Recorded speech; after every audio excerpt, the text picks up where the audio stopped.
Châu rương mùi tiết cứ chỉ rương đã cô oi cái thà khạc đáy hỏi có chỉ rương này cô oi chỉ riêng tầm bằng chân non chương nè nghe đi ca bàn sổ xây thá vô thiếp cái pí và chăn và pun link Facebook sầm lập và pun nâng câu là giúp vào mùi cho nám vô tới cờ vọt cháu nơi nông bịch nền từ nơi mùi gì mà sự đây đi ca ban bệnh trẻ thá cứ rồi khơi khi từ có sầm lập và pun nâng câu ruồi cho rọ thong vô tới cờ vọt cháu nơi bịch nền chỉ đây là bọc luôn ai đại chỉ vô thiệp cái pi lúc phải chăn và pun link Facebook chỉ môi đi set Japan hỏi xong đây lên có trâu sầm lập trò mò rồi chắc tận là đam to men ten tứ ở mò phi khang và pun có thế là giờ toàn đắng là đi ca mò tháp phần đắng ạ vì lý mong pi rồi siêu ní cầm lang pro một toán cái zoom hấp thấy bàn châu room chúng mình nâng lô cao sự chia đại chia về nhà rồi om xã đầm bầu riêng cho thằng Phùng Pinh nước bàn nom chun đã xong cùng nít đại chỉ côn và giá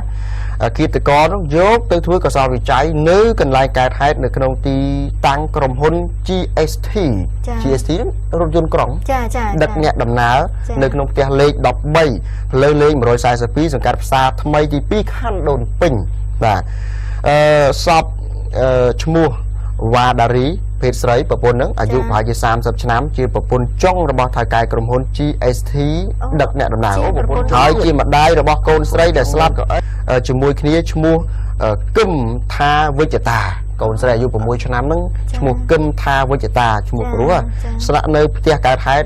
nè thằng lươn nấngบรอชีพได้จะอยู่ที่กายปีนี้ชั่วโมงกึมมาเรินท้าเพจโปรนังอายุ60 ឆ្នាំ ជាថៅកែក្រុមហ៊ុន GST និងជាយោធាកายពីត្រូវជាប្តីរបស់សពស្នាក់នៅផ្ទះកើតហេតុនិងជនដែលសំគំនិតជាអ្នកដឹកសពយកទៅបោះចោលនៅពេជ្រនិលឈ្មោះ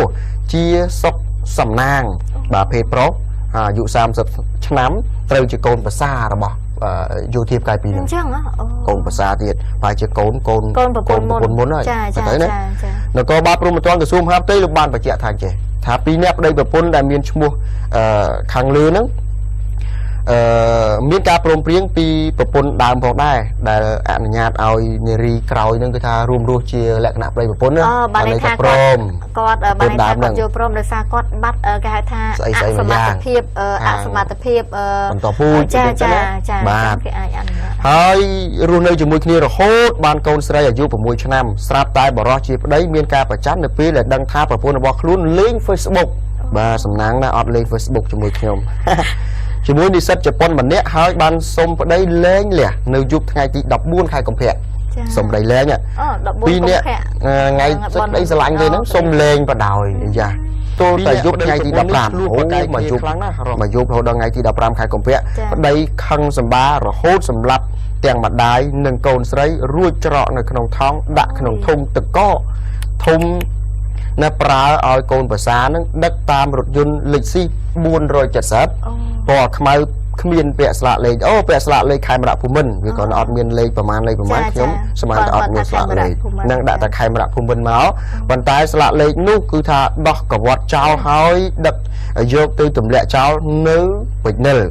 រហូតដល់អំឡុងខែមីនាឆ្នាំ 2014 ទើបមានធំក្លិនស្អុយ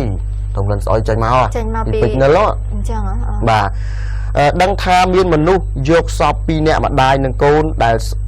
ស្លាប់ស្អុយរលួយមើលលេខស្គាល់ទៅហើយណាទើបដឹងថាមានមនុស្សយកទៅលាក់ចោលហ្នឹងប៉ុន្តែពេលដែលសមត្ថកិច្ចធ្វើកសលវិច័យរកឃើញមានបន្តោងជ័រមួយដែលជនរងគ្រោះស្រវាបេះបាននៅក្នុងបន្ទប់ដាក់ចូលខោលីអូសពស្ត្រីជាប្រពន្ធចុងទើបសមត្ថកិច្ចស្រាវជ្រាវជាប់រហូតមកពុតជាអស្ចារ្យរឿងនេះចាបាទរឿងត្រង់ថានៅពេលដែលប្រហែលជាដឹងខ្លួនណាប្រហែលជាប្តីសម្លាប់អញហើយបើអត់ឲ្យប្តីរួចខ្លួននេះសវ៉ាស្អីមួយជាវត្ថុតាងដាក់នៅជាប់ខ្លួនដល់ពេលប្តីអត់ដឹងបតោងមួយអញ្ចឹងគេតាមស្រាវជ្រាវដូចរឿងចិនខ្ញុំនេះប្រយ័ត្នប្រយែងដែរបាទឥឡូវនេះដល់រឿងដែលឡែកបរោះជាប្តីបានបន្ទាប់ពីសម្លាប់ប្រពន្ធហើយបានទៅដាក់ពាក្យបណ្ដឹងនៅប៉ុស្តិ៍ផ្សារថ្មីទី 2សម្រាប់ប្រពន្ធហើយក៏ទៅដាក់ពាក្យបណ្ដឹងនៅប៉ុស្តិ៍ផ្សារថ្មីទី 2 ជាមួយក៏ដាក់ពាក្យបណ្ដឹងនឹងថាម៉េចគាត់ថាគាត់បានបាត់ប្រពន្ធនឹងកូនអាយុ 6 ឆ្នាំរួចហើយបានទៅប្តឹងនៅក្រសួងមហាផ្ទៃទៀត បាទប្តឹងមកចាប់ខ្លួនឯងយ៉ាងម៉េចចឹង ក៏ហើយតែហ្នឹងគឺថាបង្វែង បើគេសង្ស័យលើយើងបង្វែងឡើងប៉ូលីសយើងគាត់ឆ្លាតណាស់ឥឡូវហ្នឹងដោយសារមានបតោងទេបតោងចាបន្ទាប់ពីដាក់ពាក្យបណ្ដឹងហើយសមត្ថកិច្ចក៏ធ្វើការស្រាវជ្រាវបន្តគូផ្សំនឹងរកឃើញអាបន្តោងជាប់មួយនៅក្នុងហៅប៉ៅនៅក្នុងខោលីអូសពស្ត្រីឆ្លាតតែដាក់ក្នុងលីអូទៀតចាបាទសមត្ថកិច្ចបានយកទៅសួរនាំបុគ្គលិកក្នុងក្រុមហ៊ុនដឹងថាបន្តោងជាប់នេះមាននៅក្នុងបន្ទប់របស់ថៅកែអាយ៉ាចាដូចមែនទើបសមត្ថកិច្ចស្រាវជ្រាវនឹងឈានដល់ការខាត់ខ្លួនឈ្មោះជាសុកសំណាងដែលជាកូនប្រសា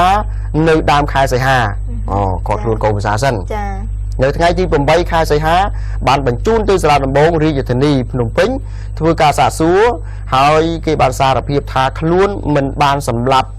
ឪពុកក្មេងខ្លួនមិនបានសម្លាប់ឪពុកក្មេងឪពុកក្មេងជាអ្នកសម្លាប់ខ្លួនមិនបានសម្លាប់ឪពុកសម្លាប់ហ្នឹងហើយខ្លួនមិនបានសម្លាប់ទេគឺឪពុកក្មេងជាអ្នកសម្លាប់រូបគេគ្រាន់តែជាអ្នកដឹកសពយកទៅក្រវ៉ាត់ចោលដោយមិនបានដឹងថាមានអ្វីនៅក្នុងធុងទឹកកកនេះទេតើកូនតែកូនគេហៅថាប្រុសរបស់គាត់ហ្នឹងគឺថាទូរស័ព្ទមកពីទៅទម្លាក់ចោលតែម្ដងទៅមានន័យថាដំបូងអត់ដឹងថាស្អីនៅក្នុងហ្នឹងទេគ្រាន់តែឪពុកហ្នឹងឪពុកក្មេងហ្នឹងប្រើថាអូនណាហើយយកធុងទឹកកកនេះទៅកវត្តចោលនៅពេជ្រនិលកុំអញញ៉ាច្រើនពេកកូនហ្នឹងក៏ដឹកទៅប៉ុន្តែមានកូនម្នាក់ទៀតទូរស័ព្ទមកពីនោះប្រសិទ្ធអនុនោះទើបដឹងថាអូនៅក្នុងហ្នឹងគឺជាសពប្រពន្ធចង់គាត់ហើយកូនស្អីហ្នឹងអាយុ 1 ឆ្នាំហ្នឹងអញ្ចឹងគ្នាក៏សង្ងំដែរទៅធ្វើម៉េចអាហ្នឹងវាចឹងទៅហើយណាបាទដោយឡែកបរោះជាគិតកោបានកិច្ចខ្លួនបាត់នៅថ្ងៃទី 31 ខែកក្កដាកន្លងទៅនេះហើយក្រោយពេលសាកសួរកូនប្រសាដែលជាជនសំគំនិតនោះ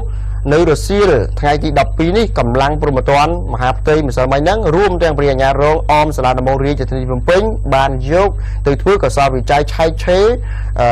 បន្ទប់កើតហេតុដែលជាក្រុមហ៊ុន GST ដឹកអ្នកដំណើរហើយរកឃើញថង់ដែលច្រកសពនៅសល់ក្នុងបន្ទប់សល់ដានបាត់ហើយបងអើយបន្ទាប់ពីឆែកឆេររួចហើយសមត្ថកិច្ចបានបញ្ជូនអ្នកជនរួមគំនិតទៅឃុំខ្លួនបណ្ដោះអាសន្នរងចាំការស្រាវជ្រាវបន្តទៅទៀតនៅទៅតាមលក្ខខណ្ឌរបស់ច្បាប់របស់ទម្លាប់ទៅ